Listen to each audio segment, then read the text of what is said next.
die. I hope you rise up out of this bed and make everybody miserable like you used to. Especially Mason. I hope you take that company away from Eden and Kirk. And you kick Sophia out on the street. And then when you're here in this big house all alone, I hope you remember there was a woman who loved you, who would have made you happy, if only you'd let her. Good night, Cece. And goodbye. Sweet dreams.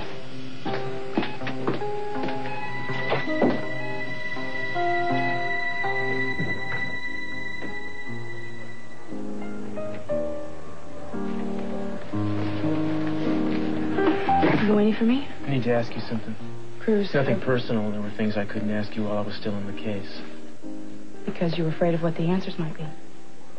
Look, that night, how much of the time before you actually went back to his place was Kirk with you? Well, I asked him to drive me home, or I insisted. We went home. I said I wanted to see Daddy, and I asked him to wait downstairs. So he wasn't in the room with you? No. What's the next thing you remember? Not what he told you, but what you remember yourself. I remember waking up with a plug in my hand and Kirk standing over me. And the alarm sounding. Uh-huh. So the actual act of disconnecting the power, that could have been somebody else, right? Could have been Kirk, for instance. It wasn't. Maybe not, but it wasn't you. Cruz, I've been trying for a long time to convince myself of that. I can't believe it. Believe it. If I were somebody else, and you were completely objective, the conclusion would be obvious. I tried to kill my father. Eden, nobody is objective. People act on what they know, and what I know in this case is you. It's stronger than any evidence forensics could come up with. You love your father. You couldn't have done it. You're fooling yourself. I don't think so.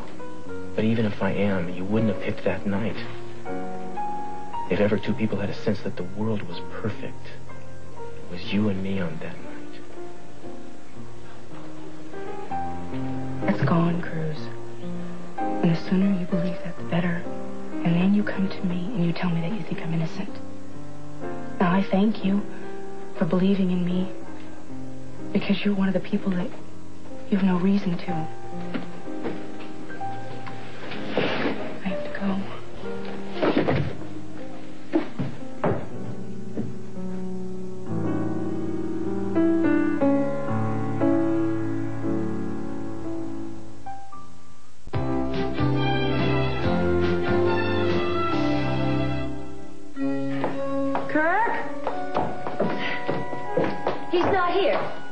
Nobody's here.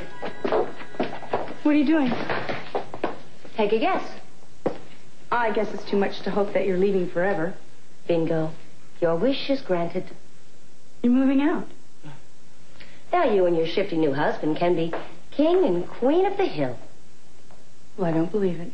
Well, I don't care why you're going. I'm just glad you're going. Are you leaving, Gina? Where did you come from? I've been here. For how long?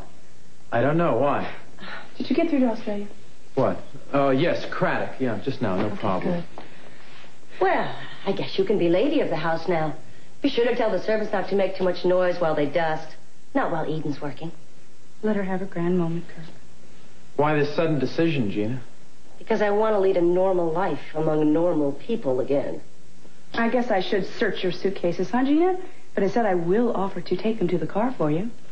I don't know what you're being so superior about, Eden. You've treated me like garbage since the day I got here. That's true. Then again, you've acted like garbage. Me? What about you? Throwing yourself like some cheap streetwalker at your tin-badged boyfriend Cruz every time he came around the house? Wrapping your father around your little finger while putting on a little tea show for Lionel Lockridge? And what about the time you got drunk and terrorized the whole house with that rusty old sword? You may have forgotten about these things, Eden, but I haven't, because I hear you say things and do things in this very room on a daily basis that turn my stomach. Look, if you're going, then just shut up and go while you still can. And you? This secretary you married. Well, you're either too blind or too stupid to see what a little tramp your bride was before she said I do. But I guess it doesn't make any difference.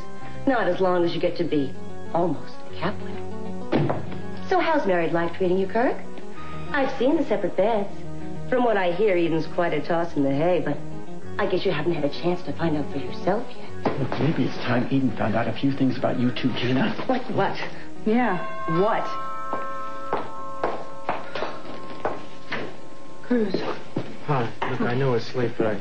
Cruz, don't let them hurt me, or I'll have to have you arrest them. Kirk, what about Gina? She's not even in a drug program. I checked every clinic in town. Liar. Oh, that doesn't surprise me, Kirk. Excuse me, what's going on here? I'm glad you're here, Cruz. I want to go on record about this. In case you're wondering who tried to kill CC. Well, she's right here. Everyone knows Eden did it. I don't care what her stooge says about where she was or wasn't on that evening. Yeah, she got Kirk to lie for her in exchange for marrying him. You got the raw end of that deal. And Cruz, you should be glad you're rid of her. You going somewhere, Gina? The investigation's not over, you know? I'm going to Los Angeles. I've taken a small apartment in Beverly Hills. Unless you have some reason to hold me. I didn't think so.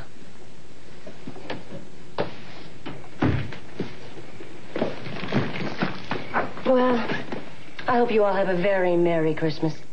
In hell.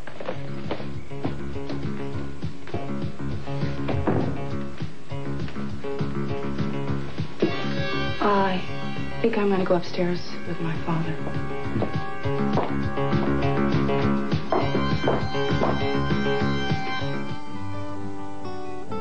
Shall I compare thee to a summer's day?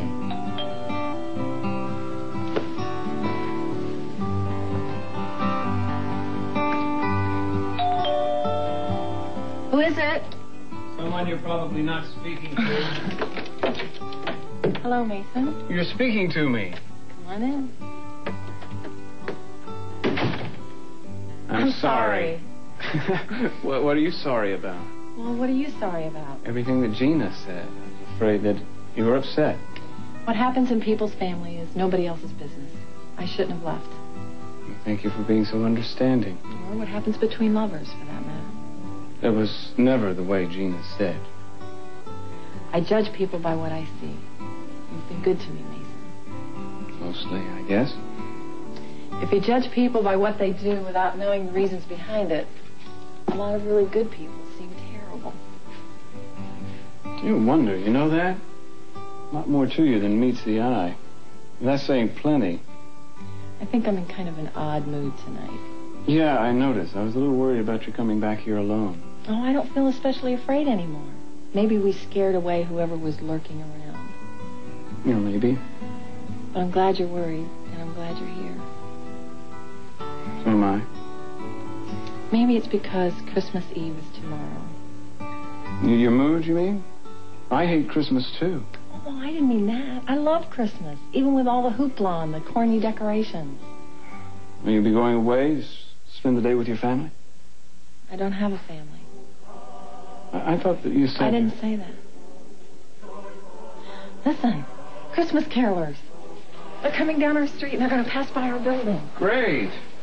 You want to throw some eggnog on them? You really don't like Christmas, do you? Anyone who goes around with Merry Christmas on his lips should be boiled in his own pudding and buried with a stake of holly through his heart. Scrooge? Right. He was a pioneer. The only mistake he made was not telling ghosts to bug off.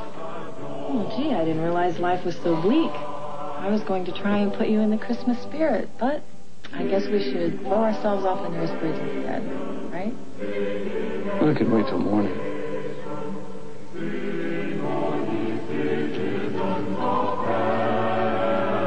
You know, I really don't think you should spend the night here alone.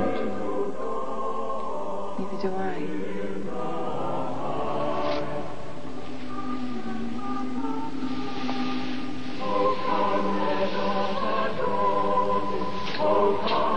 I'll fix the sofa up for you. Janice. You're thinking about Mary, and I'm thinking about a lot of things. Not tonight. Let it be something to look forward to. Okay? Humbug.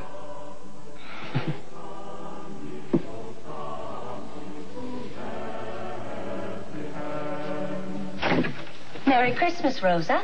Good evening, Gina. I bet you didn't think it'd be me. Where's Santana?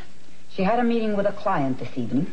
Oh, goodness, she's doing quite well, isn't she? What can I do for you, Gina? Well, I know you'll probably say I'm spoiling Brandon, but I have a whole heap of Christmas presents for him, and I thought maybe he could come down and help me get them out of the car. Gina, it is after 10. Brandon's asleep. Where's my mind? I've been shopping all evening. I guess I lost track of time. Well, we could wake him up just this once. We wouldn't even have to tell Santana. I'll help you carry things up. No, Rosa, you see, I have to admit, the whole joy of giving Brandon these gifts is seeing his face light up when he sees them. Then why don't you come back tomorrow? I can't come back tomorrow. I get to spend so little time with him. You are not coming in here, Mrs. Catwall. You are not